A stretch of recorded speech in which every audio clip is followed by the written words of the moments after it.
প্রিয় শিক্ষার্থী বন্ধুরা, আসসালামু আলাইকুম। চলে আসলাম আরেকটি নতুন ভিডিওতে।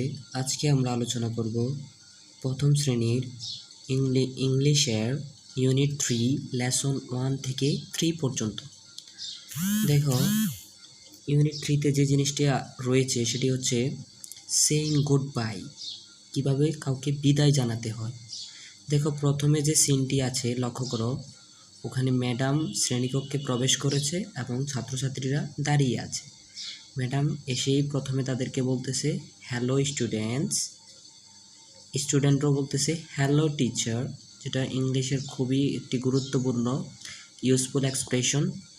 বাচ্চাদের জন্য কারোর সাথে যখন নতুন দেখা হবে আমরা তখন তাকে কি বলবো, হাই হ্যালো বলবো, ঠিক আছে। তারপরে লক্ষ্য করো দ্বিতীয় যে সিনটি রয়েছে সেটি হচ্ছে ম্যাডাম এবং ছাত্রছাত্রীদের ভিতরে।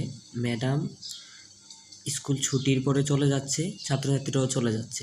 ছাত্রছাত্রীরা ম্যাডামকে বলতেছে গুড বাই টিচার, ম্যাডামও বলতেছে গুড বাই স্টুডেন্টস। তাহলে এগুলা যখন স্কুল ছুটি হবে বা কাউকে বিদায় জানাবো তখন আমরা তাকে এভাবে গুড বাই জানাবো।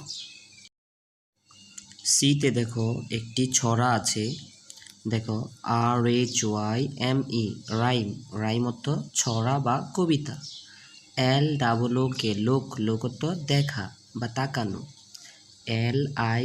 LISTEN, listen. AND SAY, rhyme, look, listen and সে, মানে হচ্ছে ছড়া, তাকাও, শোনো এবং বলো। এখন এই ছড়াটা আমরা কিভাবে পড়ব? GOOD, good. BYE, bye, good bye. দেখো এদিকেও সেম টু সেম আছে, GOOD, good. BYE, bye, good bye. ITS, it's. THE, the. END, end. OF, of. THE, the. DAY, day. It's the end of the day. তারপরে দেখো 3 নম্বর line যেটি রয়েছে, GOOD, good. BYE, bye. আবার GOOD, good. BYE, bye, good bye, good bye. তারপরে চতুর্থ লাইনটি যেটি রয়েছে সেটি হচ্ছে NOW, now. ITS, it's. TIME, time. TO2, PLAY, play. Now it's time to play. তাহলে ছড়াটি হচ্ছে কি, good bye, good by, it's the end of the day, good bye, now it's time to play. মানে হচ্ছে good bye, বিদায়, বিদায়। It's the end of the day, আজকে দিনের শেষ।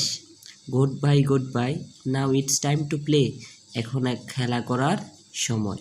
ভিডিওটি ভালো লাগলে লাইক দিবেন, অবশ্যই সাবস্ক্রাইব করে আমাদের পাশে থাকবেন।